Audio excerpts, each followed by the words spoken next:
سلااو لە بینەران ئینشاءڵڵا بە یارمەتی خودای لە بەیانیڕا هەشتی مانگە لە ناو فریاکەوتنی نەخۆشخانەی میهرەبانی عیادەی ڕاوێژکاریمان هەیە. منم دەگەڵ دکتۆر ئازاد عەبدوڵڵا بەیەکەوە حتا ڕۆژانی جومعەش ئینشاءڵڵا ئەگەر بتوانین دایدێن بەرنامە پلانەکەمان ئەوەیە لە سەعات 9 بەیانیڕا هەتا 9 نیۆڕۆیە ڕاوێژکاری بەیانانی بەشی هەناو ئیکۆش هەیە تەختیتیش هەر بە سعری میهرەبانی یعنی میهرەبانی سعرەکانی دیارە بەو سعرەی ئینشاءڵڵا لە خزمەت نەخۆشەکاندا دەبێت.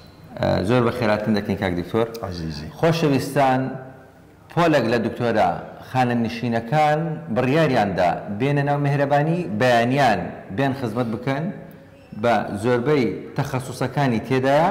خۆشحاڵیم کەوا کۆمەڵک لە مامۆستایەکان و ئوستازەکانی کۆلیژی پزیشکی ئێستا کە ڕیان لە میهرەبانی کرد دوای ئەوەی لە حکوومەت خانەنشین کران، بەڵام تاقە و جوهدی زۆریان پێیە، خیبرە و خدمەی زۆریان پێیە.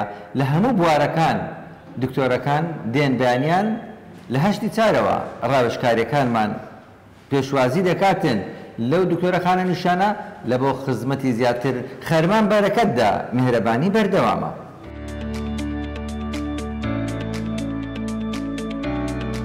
میهرەبانی دڵسۆزی و لێزانی